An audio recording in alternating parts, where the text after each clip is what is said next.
Bienvenue dans Pulsation, le podcast des parcours les plus inspirants du monde de la santé. N'hésitez pas à vous abonner, à partager ce contenu et à nous dire ce que vous en avez pensé en commentaire. Bonjour à tous et bienvenue sur Pulsation. Cet épisode a été réalisé au Salon Infirmier. Je vous souhaite à tous un bon visionnage. Bonjour à tous et bienvenue sur Pulsation. Aujourd'hui, on est avec Émilie. Bonjour Émilie. Salut Alex. Pour commencer, est-ce que tu veux bien te présenter ? Ouais, donc je m'appelle Émilie, j'ai 33 ans, je suis aide-soignante et j'ai une double casquette, je suis aussi directrice commerciale chez Vibes 432. Donc c'est une plateforme et dessus moi je gère toute la partie santé médico-sociale. Ok. Bon, on y reviendra un peu après. Mais pour commencer, on commence toujours par la même question. C'est pourquoi la santé ? Qu'est-ce qui t'a amené dans la santé ? Pourquoi tu as fait ce choix ? Et ben c'est clairement pas pour le confort des horaires. Non, c'est en fait dans ma famille j'avais plusieurs personnes dans la santé et toujours cette appétence pour l'autre, aider les personnes. Au début c'était la petite enfance, vraiment. Et puis au fur et à mesure des stages j'ai découvert les personnes âgées, puis le milieu hospitalier. Et là je suis vraiment tombée amoureuse de ce domaine-là et c'est vraiment un métier passionnant, quoi. Et du coup, c'est quoi ton parcours en tant que soignant ? En tant que soignante, donc je suis rentrée à l'école d'aide-soignante, j'avais tout juste 18 ans. J'ai passé mon concours un peu au culot, j'étais encore en bac, en première année de bac. Et je l'ai eu tout de suite. Donc je suis rentrée à l'hôpital tout de suite après, donc 19 ans. Parcours plutôt technique, donc de la chire. Je suis partie en clinique au bout de 3 ans, pensant que l'herbe serait plus verte qu'à l'hôpital. Je commençais à sentir une dissonance entre ce que je faisais sur le terrain et ce que j'avais envie de faire. C'est pas un scoop, hein. C'était pareil dans le privé. Donc j'ai fait 1 an et demi, pareil, donc urgence, soins intensifs, service de chire. Et puis à un moment donné, c'était en 2015-2016, je m'y retrouvais plus dans ce que je faisais, plus du tout. Et quand on ne sait pas s'écouter, c'est le corps qui met un petit stop. Donc à ce moment-là, j'ai fait le choix de prendre soin de ma santé et de faire une petite pause carrière. Et donc j'ai carrément dévié des soins, parce que j'ai fait Ok. Ouais. J'ai fait Et alors, on reviendra après sur cette petite pause. Et pourquoi tu décides de passer le concours aide-soignant ? Pourquoi pas le concours infirmier ? Pourquoi pas une fac de médecine ? Pourquoi pas kiné ? Si Pourquoi je dois pas être très honnête, c'était le temps d'études, parce qu'à la base, mon vrai kiff, ça aurait été médecin urgentiste. Ouais. J'aurais adoré et je m'étais dit 11 ans d'études. Moi, ce que j'aime, c'est le terrain. Et donc, repartir, tu vois, j'ai fait un BEP service aux personnes, donc beaucoup de stages, beaucoup de terrain. Quand je suis passée en bac techno, plus du tout de terrain. Et ça m'a manqué. Donc, être soignant, je trouvais qu'on avait le relationnel. On était vraiment proche de la personne. Quand j'ai observé mes collègues sur le terrain infirmière, je trouvais qu'elles faisaient beaucoup de paperasse dans les services. Elles étaient moins au contact du patient. Et c'est ça, en fait, moi, qui me plaisait. C'était le contact avec le patient et le relationnel. Ok. Donc tu disais, après ta période au privé, tu as eu ce petit coup d'arrêt et tu as complètement arrêté les soins. Et du coup, tu as fait quoi et tu as arrêté combien de temps ? J'ai arrêté du coup 4-5 ans. J'ai fait de la vente à domicile où j'ai été manager d'une équipe, j'avais une 50aine de personnes. Ça tournait plutôt bien. Et puis j'ai rencontré une personne, donc Bruno Ritorto, que tu connais, et qui m'a formée en fait aux neurosciences et coaching en développement personnel. Et là, j'ai découvert une approche de l'humain, de sa compréhension, de son fonctionnement, hyper humaniste, hyper différente. Donc j'ai commencé à adorer ça. Je me suis formée pendant 2 ans à sa méthode. Et puis 2020, je te refais pas d'histoire, Covid, confinement. Et deuxième jour de confinement, je suis pas du genre à rester à rien faire. Et donc ça m'énervait déjà d'être chez moi. Et quand j'ai vu aux infos, je me suis dit, ça a l'air d'être un peu chaud sur le terrain. Et j'avais un peu cet appel du cœur de me dire, allez, on y retourne. Donc j'ai appelé l'hôpital où j'avais bossé en me disant, écoutez, s'il y a besoin, j'en reviens. Voilà. Bon, demain matin, 6h30, on reprend la blouse. Et c'était reparti. Donc je suis retournée sur le terrain à ce moment-là. Et en fait, je me suis rendu compte en retournant bosser que ma vision du métier, elle avait complètement changé. Ah, mais de ouf, en fait. C'est-à-dire qu'en fait, ma priorité, c'était mon patient. J'avais mis un sens profond au prendre soin et à vouloir l'accompagner. Et donc, en fait, peu importe ce qui se passait, des organisations de service, manque de moyens, enfin bref, tout ce qu'on a pu connaître, je m'en foutais en fait. Parce que moi, mon but, c'était que mon patient soit bien. Mais à partir de ce moment-là, je me suis rendu compte que la capacité d'adaptation, elle évolue. C'est-à-dire que tu trouves des solutions à tout. Tu ne te disperses pas, comme des fois on rigole, mais tu peux passer 10 minutes à râler parce que ta collègue, elle n'a pas fait ci, elle n'a pas fait ça. Mais quand ton sens, c'est de prendre soin de la personne, tu t'en fous, tu le fais en fait. Oui, bien sûr.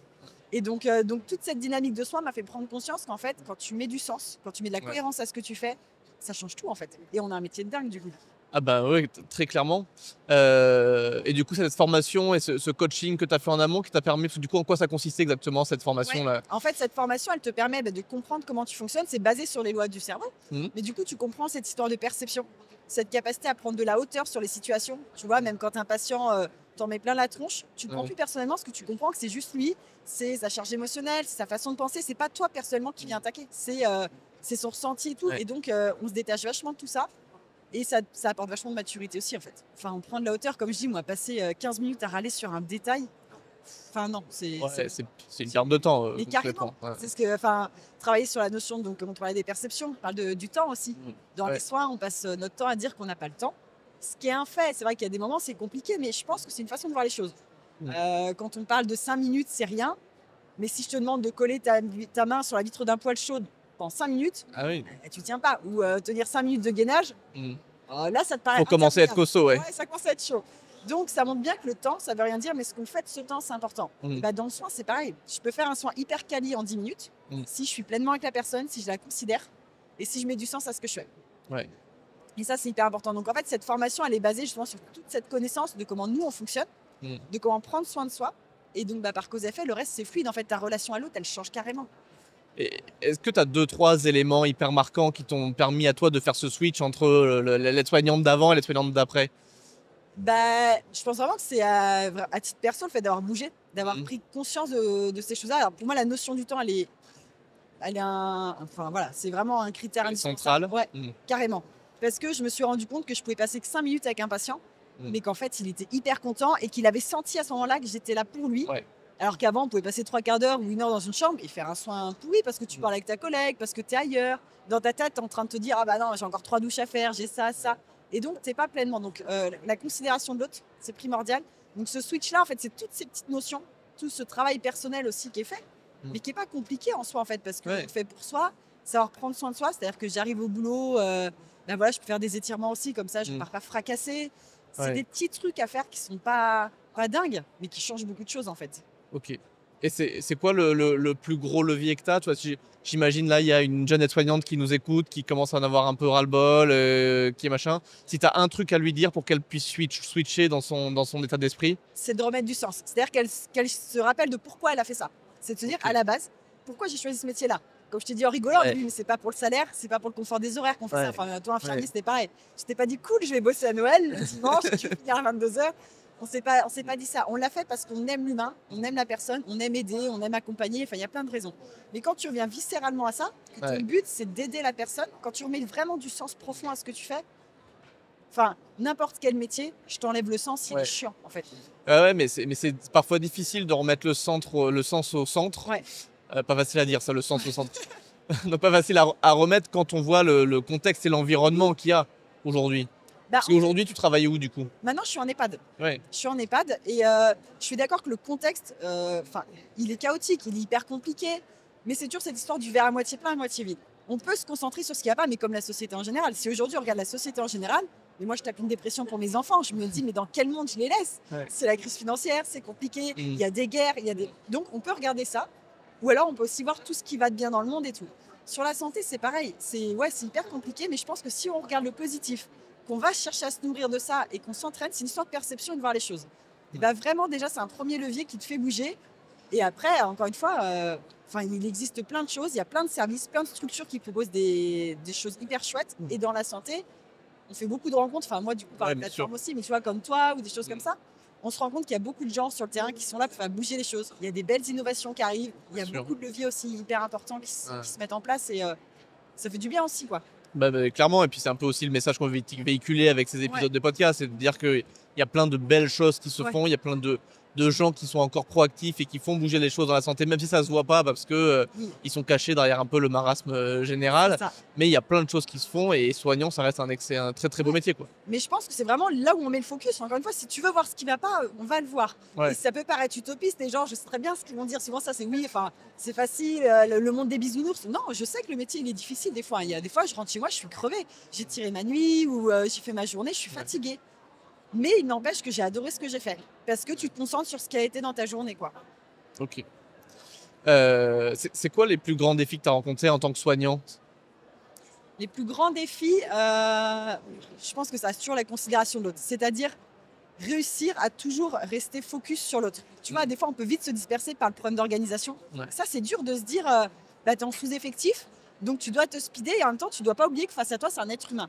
Et cette déshumanisation de la personne, elle se fait beaucoup, surtout dans le milieu hospitalier, par des trucs tout bêtes. Bien sûr. Le patient de la 25, ah bah tiens, j'ai mon amputé là-bas. On oublie que c'est une personne, mais on s'en rend pas compte. Et ça, c'est des défis qui sont assez durs, parce que des fois, on rentre chez soi et on se dit, si on prend un peu de recul, on se dit, mais mince, en fait, J'ai travaillé un peu en mode robot, tu sais, ce côté Oui, bien routinier sûr, aussi. ouais. Je trouve que dans nos métiers, même si c'est varié, on peut avoir ce côté routinier, où on fait la même chose, et du coup, dans cette routine, ça c'est un défi où faire attention, ne pas tomber dedans, parce que sinon on devient un peu un exécutant de tâches, Ouais. et là on perd le sens, et ça c'est un peu chaud. Ok. Tu nous disais que là, que tu bossais du coup pour Vibes, Ouais. 432. Tu peux nous expliquer ce que c'est et comment ça fonctionne? Ouais, c'est une plateforme numérique en fait, qui a été créée par Bruno Ritorto, donc Ouais. celui qui m'a formé aux neurosciences. Le but de base, c'est basé sur une loi neuro qui dit que le cerveau ne perçoit que ce qu'il connaît. Plus j'ai de connaissances, plus mes perceptions sont larges, plus ma capacité à penser, agir, ressentir, à m'adapter va évoluer. Donc le but, c'est qu'on va référencer des experts, des spécialistes dans tout domaine, sport, yoga, nutrition, parentalité, santé. Enfin voilà, tu as plein de choses sous forme de vidéos, plein de petites capsules vidéo, tu as l'accès à la connaissance illimitée, 7 jours sur 7, 24 heures sur 24. Et du coup, moi, je développe plus la partie santé médico-sociale, c'est-à-dire comment sur le terrain amener plus de solutions de façon rapide. C'est-à-dire qu'un soignant, par la plateforme, il va avoir accès à des choses pour prendre soin de lui, c'est-à-dire qu'il rentre chez lui, il peut avoir un cours de yoga, mais il peut aussi avoir accès à du contenu, de la connaissance. Sur le terrain, c'est ça, parfois tu arrives dans un nouveau service, tu as une journée de doublure, 2 quand tu as un peu de chance, mais ça, voilà, on sait que c'est pas... c'est de se dire, ok, j'ai une journée pour emmagasiner le fonctionnement du service, les pathologies, les protocoles, enfin... Pour te dire, moi j'ai C'est énorme. Ouais. 4 ans en ortho, je passe en vasculaire. Moi je rigole, c'est vraiment mes premiers jours. Donc je sortais d'ortho, les gens, c'était des fractures, fallait qu'ils se mobilisent, qu'ils bougent. J'arrive dans la chambre, j'ouvre les volets, réflexe, je dis monsieur, on va se lever, faire la toilette. C'était un monsieur amputé des 2 jambes. Donc là, je lève le drap et là je fais. Et je suis devenue rouge, j'ai dit, on va pas se lever. J'en rigole, le monsieur a rigolé, il a bien pris, mais je me suis dit. Mais voilà, fallait que j'aille vite, fallait que je sois vite performante, productive. Ça aussi, c'est des petits coups de pression qu'on peut se mettre à titre perso. Je pense que tu as connu ça aussi, mais sur le terrain. De se dire, quand tu arrives dans un nouveau service, il faut être prêt tout de suite. Ouais. Et ce manque de connaissances va venir impacter ta prise en soin. Donc là, c'est de se dire, j'ai des vidéos qui vont m'expliquer les pathologies. Ça ne va pas me prendre 2 heures de formation. C'est 5 minutes par-ci, par-là. On sait bien qu'on est dans le tout de suite et dans la rapidité. Donc cette plateforme, elle permet tout ça. On a un système d'IA qui va venir proposer des programmes. Elle est vraiment poussée assez loin. Et puis en plus, c'est une plateforme qui n'est pas dédiée que aux soignants. Je crois qu'il y a un volet pour les patients aussi. C'est ça, Donc tu as la partie soignant, donc pour les performances, la QVT, tout ça. Et tu as un volet usager, patient, pour tout ce qui est de prévention, sensibilisation, information. Parce que le cas que je prends souvent, c'est aux urgences. Cas concret, moi je suis allée aux urgences pour mon fils pour une suspicion de fracture. Et là, un monsieur dans la salle d'attente râlait, ça faisait 4 heures qu'il était là. Et au loin, on voit les soignants s'asseoir. Grossière erreur de leur part. Et là, il se met à dévisser. C'est-à-dire qu'il les insulte. Ils en ont rien à faire. Nous, on attend, machin. Donc là, il gueule dans la salle d'attente. Et je lui dis, mais excusez-moi, monsieur, est-ce que vous savez comment ça marche aux urgences? Et donc, il me regarde de haut. Je dis, je me permets. Je fais, en fait, là, il y a un système de priorisation. Ce qui fait qu'il y a des gens qui vont passer devant vous. Peut-être qu'en effet, il marche, mais il vient pour une douleur thoracique. Le monsieur, c'est peut-être une suspicion d'infarctus.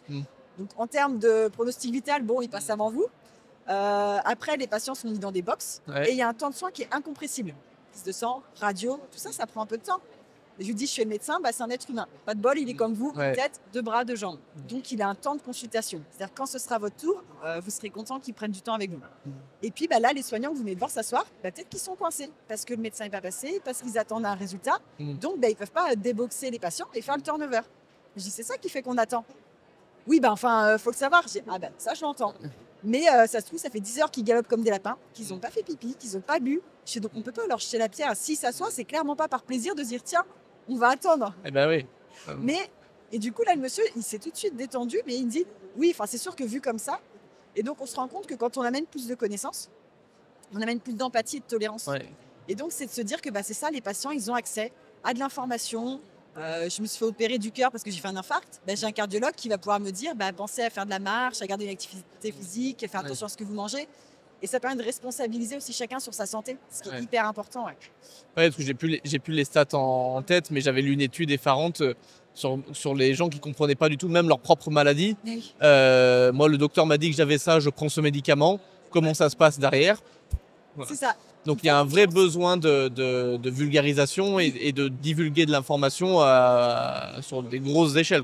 Et de façon simple, comme tu dis, la vulgariser, c'est-à-dire arrêter de mettre des noms complexes, la médecine, même ça. Mettre des abréviations, mettre des choses compliquées. Et des fois, quand tu dis ça veut dire ça, moi, j'y suis allée pour mon fils quand il était bébé. L'interne me dit, il avait une bronchiolite, il me dit oui, vous faites une DRP. Pourtant, je suis aide-soignante, je dis DRP. Il dit une désobstruction rhinopharyngée, madame, tout ça. Je dis ok. On dit, bah, la vache de lait. Ouais, c'est ça. Bah voilà, bah dites-moi de boucher mon bébé. Mais sur le coup, mais puis on s'embête. Et comme on s'embête, on n'ose pas toujours. On n'ose demander. pas poser la question. Mais c'est ça, parce que bah, c'est le médecin, c'est celui qui a le savoir. Mm. Et on n'ose pas, c'est vrai. Et du Eh coup, ouais. bah, les gens, ils repartent, comme tu dis. Bah, je sais pas. Docteur Yves m'a dit qu'il fallait que je fasse une DRP. Je sais pas ce que c'est. Ouais. Bah, je vais inventer. Et puis si tu tapes DRP sur Google, à mon avis, tu dois trouver des trucs. Mais en plus, mais comme des trucs tout bêtes, une IVG, selon le service, C'est pas la même chose. En cardio, c'est pas la même chose qu'en Non, gynéco. effectivement. Donc c'est vrai qu'on aime bien complexifier. Ouais. Et bah, c'est de rendre ça aussi accessible, Mm. aussi bien Ok. pour les patients que pour les soignants. Ok, super. Il y a beaucoup d'innovations en ce moment dans le monde de la santé, il y a beaucoup de choses qui se passent. Ouais. Est-ce qu'il y a des innovations que tu suis, toi, particulièrement, des sujets auxquels tu t'intéresses Alors, toute la partie IA Ouais. m'intéresse beaucoup parce que je trouve, en fait, je regarde pour savoir ce qui se fait et en même temps, je mets une petite vigilance en me disant, faut pas qu'il y ait de dérive parce que, comme on disait, les gens, sinon, vont vite à dire à ChatGPT, j'ai mal là, j'ai ça, Mm. j'ai quoi. Enfin, Ouais. ils vont chercher des diagnostics et tout. Mais quand c'est bien encadré et tout, je pense qu'il y a des belles choses. Donc, ouais, tout ce qui va être sur la tech, l'IA, c'est assez passionnant. Mais je mets aussi en avant tout ce qui va être les leviers humains. C'est-à-dire que les gens qui mettent des choses à des échelles un peu plus humanistes sur la formation, c'est-à-dire quand c'est fait encore par des personnes en présentiel, Ouais. la sensibilisation, la prévention. Donc, ouais, c'est ça. Mais des fois, même en innovation, il n'y a pas besoin de révolutionner le monde. Ah, ça, j'en suis convaincu. Voilà, c'est ce qu'on Ouais. disait. Ouais. Je vois ton cube, mais ça, Ouais. c'est pour moi, c'est un truc de dingue alors que c'est basique.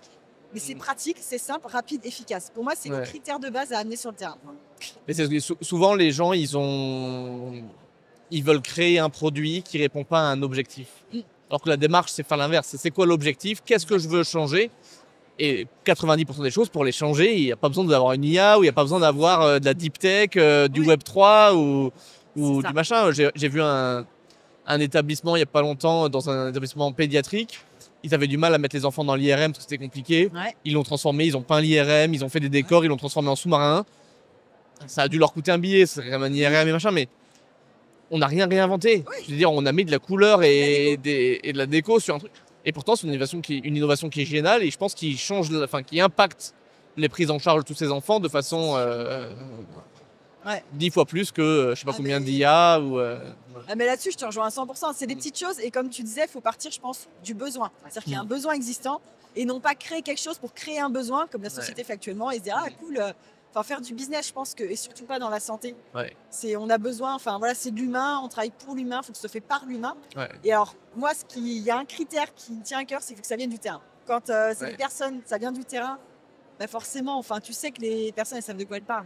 Ah oui. On se comprend, on sait tout de suite, on connaît le milieu, donc c'est sûr que. Ah bah, je vois dans les formateurs que j'embauche, entre ceux qui sont encore actifs et ceux qui le sont plus ou qui l'ont bêté depuis longtemps, j'ai pas les mêmes discours, j'ai pas les mêmes approches, j'ai pas les mêmes. Ouais. Quand tu commences à dire à mon époque, c'est trop tard, tu Déjà, vois. c'est ça. C'est trop Ouais. tard. Non, et la bonne formation, si tu vois, les bons formateurs, c'est ce qu'on disait. Ouais. En fait, c'est pas compliqué. Tu peux reprendre des formations existantes et tout, mais amener la bonne formation aux soignants, ça change un état d'esprit, ça change une approche, une prise en soin, et rien que ça Mais- déjà. Encore une fois, la formation, c'est un outil. C'est quoi l'objectif? Pourquoi tu fais cette formation? C'est ça, Si tu fais la formation pour répondre à la certification, c'est dommage. on est d'accord. Enfin, je dis c'est dommage, pas forcément, c'est une partie de mon business, je vais pas mentir, mais effectivement, c'est quoi le comportement que tu veux changer? C'est quoi l'attitude Voilà. que tu veux changer? Qu'est-ce que tu vas chercher derrière cette formation? Et ça, il y a beaucoup de gens qui l'oublient, mais la formation, c'est un outil, c'est pas une finalité, la C'est formation. ça. Mais on en revient au sens. Si tu mets Ouais. du sens à pourquoi tu le fais, voilà, tout se met bien, ouais. Et du coup, aujourd'hui, comment se nourrit son expérience de soignant que tu as toujours et ton expérience chez Vibes? Comment tu jongles avec les deux et comment ça se nourrit? Je jongle tant que je peux. Non, mais c'est vrai que alors, sur ma partie soignante, j'alterne. Des fois, je fais du jour, des fois de la nuit. Mhm. Je suis en gros à mi-temps sur les deux. Ouais. Officieusement, après ça Ouais. dépasse un peu plus, mais bon, tu connais l'entrepreneuriat, tu comptes pas trop les heures, voilà. En fait, j'ai besoin de garder ce pied terrain. Puis je connais Bruno aussi, donc Et je tu sais connais que... Bruno aussi, voilà. Donc voilà, ça va vite, ça change vite, ça bouge vite, mais c'est une chance incroyable. Ouais. C'est-à-dire que j'ai cette chance d'être encore sur le terrain parce que j'aime ce que je fais et pour l'instant, Ouais. je me sens même pas de le quitter. Mais en plus, je garde cette crédibilité. Tu vois, d'ailleurs, tu disais, les gens qui disaient à mon époque, Mhm. bah ouais, moi, je vais pas être rendue à parler d'un sujet où je le vis plus. Mhm. Et ça me permet de me dire, ah, mais tiens, là, j'aurais besoin de ça. Comme tu Ah dis, ouais. tu connais Bruno, je l'appelle, je dis, écoute, là, il y aurait besoin de ça, telle formation, tel contenu. Mhm. Ou alors, il nous faut un logiciel qui va nous faire ça. Je veux un truc en 2 minutes. Ouais. Bah, derrière, il met les moyens. Donc, en fait, ça me permet d'avoir l'équilibre entre j'ai un métier que j'aime, mais que je veux faire bouger, et en face, bah, j'ai une solution pour le faire bouger. Eh ouais. Donc, j'ai trouvé mon équilibre parfait, je peux dire, parce que j'ai une personne qui a créé une boîte qui va me permettre d'avoir les leviers qu'il faut pour faire bouger le système de santé. Et, Sûr. ça, c'est dingue. Du coup, c'est quoi ton rapport du coup, enfin, entre commercial et soignant? Typiquement, commercial, c'est pas une étiquette qui est très très bien vue dans le Ouais. soin, comme entrepreneur d'ailleurs. Hein. Ouais. Comment tu vis ça au quotidien? Est-ce que tu as déjà eu des réflexions? Est-ce que tu as déjà eu... Ouais, j'en ai eu. Et alors, moi, la première, j'ai eu vachement de mal avec ce côté commercial au début. Je disais même pas que j'étais commercial avant. Ouais. Parce que pour moi, c'était un gros mot vraiment. Parce que j'ai l'image, j'avais la perception avant du commercial, tu vois, qui vendrait des lunettes à un aveugle. Je Ouais. trouve aussi le truc. Ouais, c'est C'est-à-dire ça. le mec qui pourrait vendre sa mère et enfin tout à tout prix. Et c'est vraiment la perception que j'avais, mais en fait, je l'ai changé. Encore une fois, on apporte de la connaissance. Bruno m'a expliqué, il me dit, mais en fait, tu proposes un service. Il me dit, imagine, je sais pas, t'es enceinte, toutes tes copines sont enceintes, tu vas en grande surface, t'as une poussette à moins 60%, c'est un bon plan. Du coup, tu fais quoi? T'appelles tes copines, t'en parles. Ouais, bah oui, c'est évident. Mais là, c'est pareil, t'as un bon plan, t'as une solution pour tes collègues. C'est juste ça, en fait. Et donc, je l'ai changé. C'est comme ça que je l'amène aussi quand on me dit, ah, mais t'es commercial. Oui, mais en fait, je ne serais pas commercial pour tout et n'importe quoi. Et je mets du sens à ce que je fais. Donc, en effet, j'ai cette notion de je partage un bon plan, je partage une solution. Encore une fois, tu la prends, tant mieux, tu la prends pas, tant pis. Mais voilà, c'est une solution, c'est pas la solution miracle. Mais c'est un levier. Ouais, moi, on m'a posé la question de comment je faisais pour vendre. Alors, c'est pas des trucs. Et en fait, moi, je dis, dans ma tête, moi, je vends pas. Je solutionne des problèmes. Ben voilà.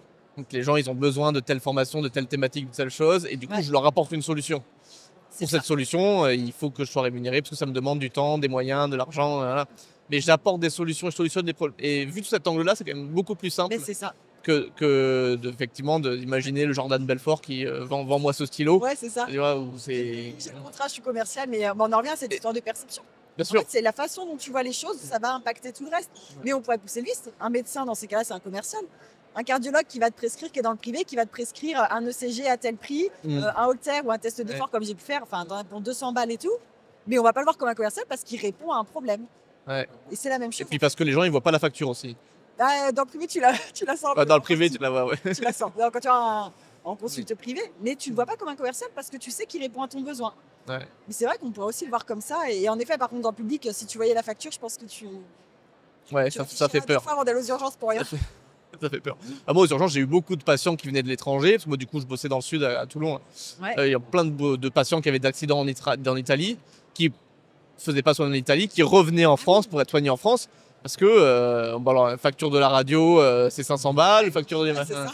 Ah, c'est quand même un luxe, hein, donc. Ouais, c'est vrai qu'on a faut ce oublier. confort-là qui est mal. Mais c'est comme tout, quand tu en donnes trop par manque de connaissances. Bah oui, c'est ça. Les gens ne savent pas se responsabiliser, donc ils vont aux urgences parce qu'ils ont peur, parce que. Enfin, puis il y en a qui ont pris ça pour un drive. C'est bonjour, je voudrais un scanner. Oui, avec saucisse. Et frites et une boisson. Exactement. Mais c'est ça, c'est de ramener aussi chacun dans sa responsabilité et de redire aux gens, mais voilà, une forte fièvre, il n'y a pas besoin d'aller aux urgences. Enfin, c'est de ramener de la connaissance. Oui, c'est ça, c'est de ramener la connaissance. Et vulgariser, comme tu dis, que ça fasse pas peur aussi. Parce que les gens, tout de suite, c'est j'ai mal à la tête depuis 2 jours, je vais faire un AVC. Non, bah, c'est bon. Parce que sur Google, tu tapes mot de tête, Ouais. on trouve. Hein. C'est C'est ça. Va chercher ta peine dans le garage, c'est pour toi tout de suite. Non, mais c'est vrai.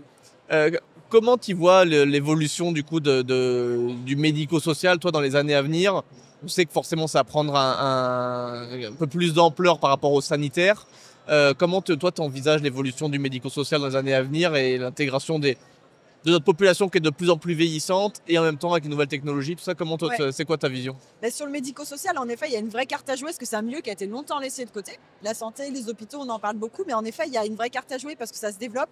Il y a un vrai besoin. Je pense qu'il va quand même il y a plus de techniques qui va arriver sur le médico-social, c'est-à-dire que les soignants vont devoir être plus formés. Ouais. Parce que les hôpitaux ont moins de lits, moins de place, ce qui fait qu'on va récupérer des gens dans les EHPAD, par exemple. Enfin, tu vois, je vois en EHPAD, maintenant, les temps d'hospice sont raccourcis. Une fracture de col, ils les gardent 2 jours après opération et nous on récupère. Mais si tu n'es pas formé à qu'est-ce qu'un tout gamma, une prothèse de hanche, enfin, tu vois, donc pour moi, ça va être tout ça. On va avoir des gens sous perf plus tard, même. Enfin, je pense que ça va un petit peu aussi devenir sur de la santé. On va vraiment avoir une limite très fine entre les deux.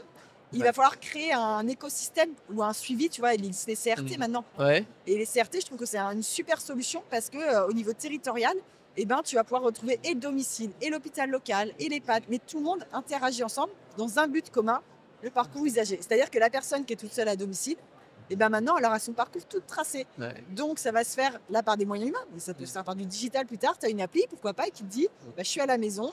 Quelle est la suite pour moi si je vais bien, mais selon mon déclin, selon comment je suis. Ouais. Et donc, ils vont te dire bah, après, commencez à vous inscrire en EHPAD, pensez à faire ci, enfin, tu vois. Et je pense que bah, les gens vont devenir plus autonomes. Mais ouais, sur le médico-social, il y a pour moi, il y a une vraie technicité qui va arriver beaucoup plus que ce que c'était avant.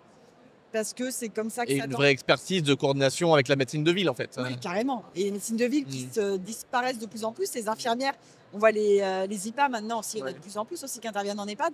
Donc je pense qu'il y a pas mal de corps de métiers qui vont interagir. Et en fait, ça va être pour moi un EHPAD tout seul.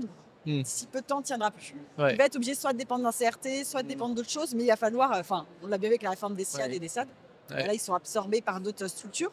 Mais je pense que tout le monde peut, encore une fois, c'est prendre les talents de chacun. Mais comme on fait dans la santé, et puis créer un écosystème qui tienne la route.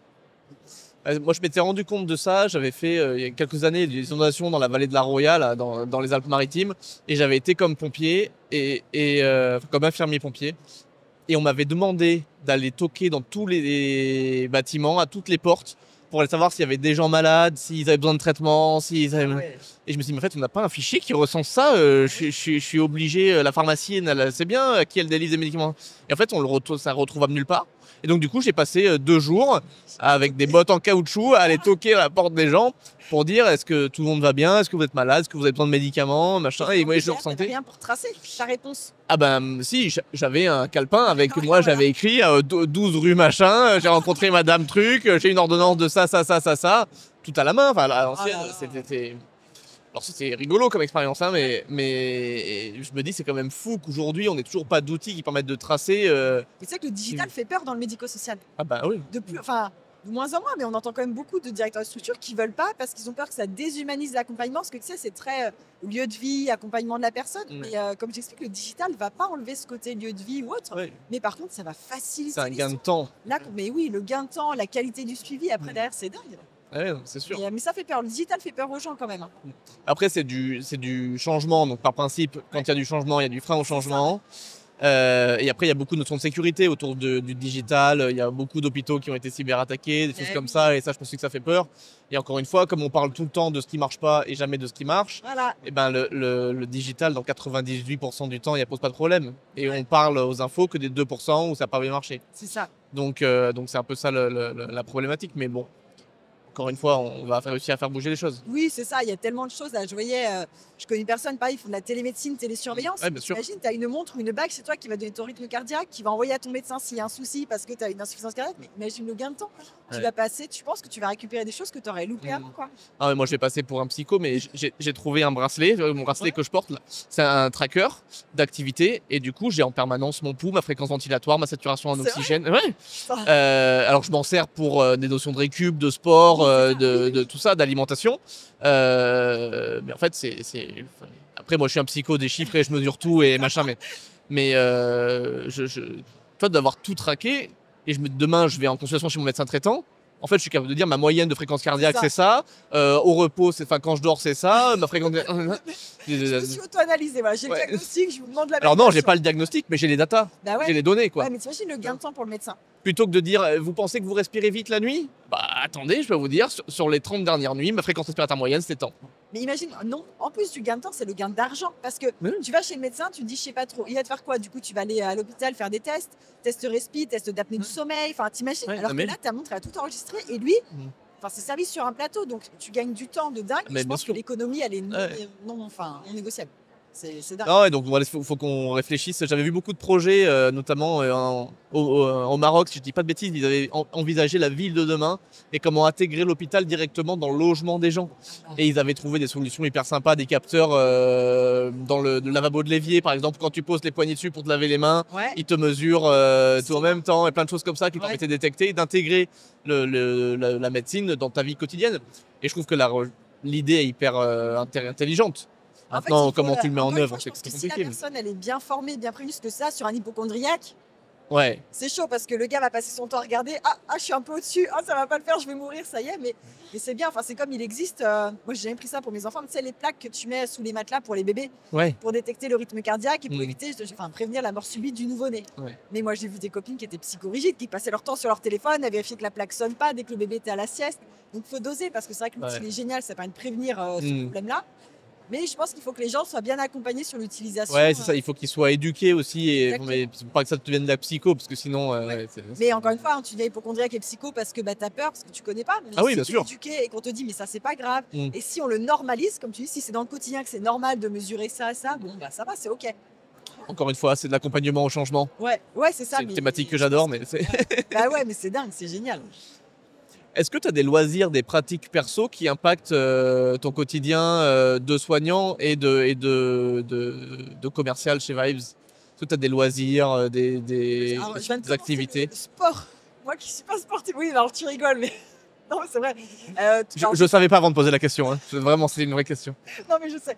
Non, mais le sport, truc tout bête. C'est-à-dire que ceux qui me connaissent très bien savent que pour moi, le sport, c'était. Je disais souvent en rigolant, je suis allergique au sport, j'en ferai jamais. Je voyais pas l'intérêt, je me suis mis au running un peu. Et je me suis rendu compte que j'avais. Parce que du coup, en tant que soignante, j'ai un rythme, un coup de nuit, un coup de jour. Donc j'ai un sommeil qui est catastrophique. Bah, le fait de faire du sport, j'ai une bonne fatigue, je dors mieux, je récupère mieux. Et sur la partie vibes entrepreneur, en fait, c'est le moment où je me libère la tête et où j'ai plein d'idées, en fait. C'est là que tu as des idées quand tu. Bien sûr. Toi qui fais du sport, Ah c'est pas bête. Tu ça. prêches à convaincu. Ouais. Voilà. Et donc, le sport, c'est une activité. Enfin, le fait de courir, j'ai dû arrêter là en fin d'année parce que j'ai eu des petits problèmes de tension, de chute de tension. Et ben, ça m'a manqué. Et ça, c'est un truc que jamais j'aurais pensé dire que le sport pouvait me manquer. Donc, ouais, cette partie-là. Je sais plus, c'est pareil, mais je crois que c'est au bout d'une heure, je sais pas, 1 heure de marche en forêt, tu génères plus d'idées que sur une journée au bureau. Ah, mais ça vois. m'étonne pas. Et je pense qu'il faut capitaliser là-dessus. Ouais. Et en tant que soignant, je pense que pour garder ce que c'est vrai qu'on est toujours en activité, on est des profils à être en activité, mais c'est pas la même chose du tout. Ouais. Tu piétines, tu marches beaucoup. Enfin, j'ai plein de collègues qui disent je vais pas aller courir. C'est bon, j'ai assez marché. Mais c'est pas la même chose. Tu es en extérieur, tu te vides la tête, tu es en dehors du contexte du boulot et c'est ton moment à toi. Ouais, et puis il y a plein d'autres sports que la course. Hein. Ouais, Si c'est tu as ça. envie de faire du vélo, de la natation, de la voilà. piscine, du tennis, du squash, du foot, tu fais ce que tu veux. Mais je pense que l'activité physique, en effet, le sport, c'est important. Ok. Si demain tu voyais la Émilie de 18 ans là, qui rentre comme aide-soignante, qu'est-ce que tu lui dirais? Ben, je lui dirais de rien changer parce que je pense que le parcours que j'ai eu là, mais je lui dirais d'avoir confiance et qu'il y a des belles choses qui arrivent. m'attendent. Ah ouais, carrément. Ouais. Parce qu'en fait, quand je regarde avec du recul, j'ai que 33 ans, donc je me dis ça va. Mais il s'est déjà passé plein de choses dans ma vie. Et en fait, je regrette rien parce que chaque parcours, chaque chose que j'ai pu vivre dans mon expérience personnelle, professionnelle, m'a amené à avoir le raisonnement que j'ai maintenant.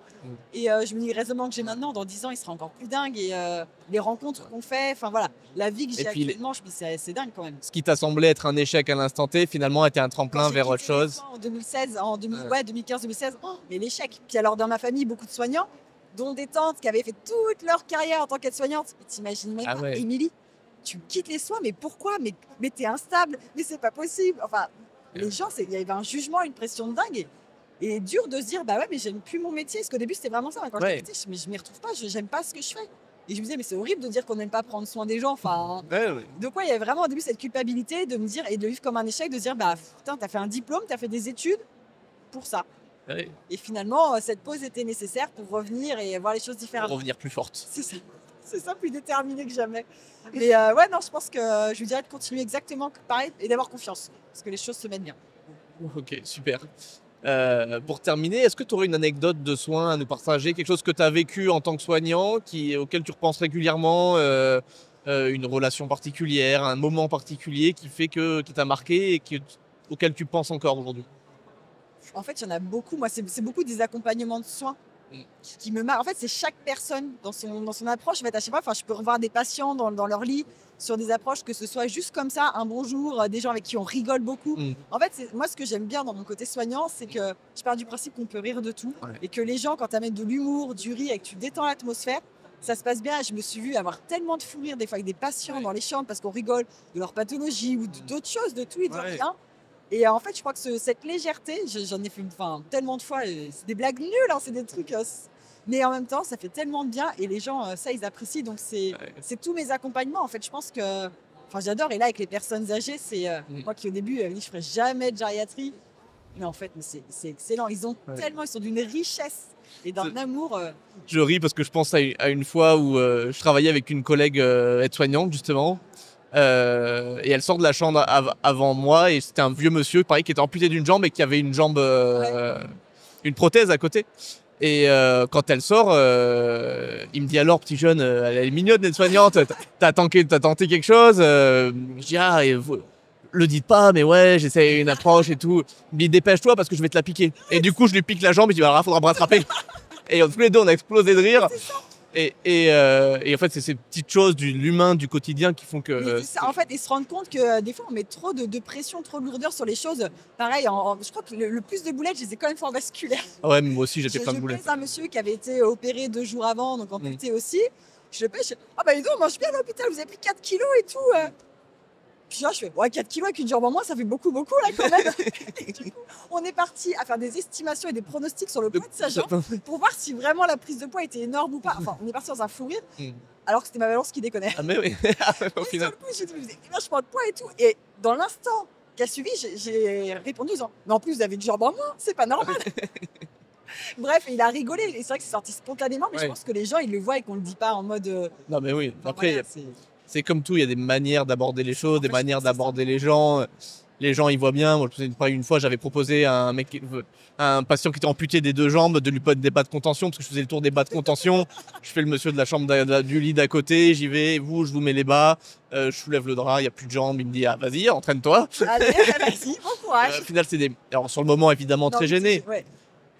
Mais lui, il en a ri, moi j'en ai ri, ça crée une relation, ça crée un lien, on en a rigolé à chaque fois que j'y retourne dans sa chambre 3 fois après. Et en fait, c'est ça, c'est l'humain qui fait cette richesse-là. Ouais, en fait, je trouve qu'on a quand même, enfin, si on prend juste un peu de recul, on a un métier de dingue, même les remerciements des familles, les sourires, les échanges. Enfin, je me dis, mais qui peut rentrer chez lui le soir et se vanter de se dire, mais moi j'ai aidé 10, 20, 30 personnes aujourd'hui.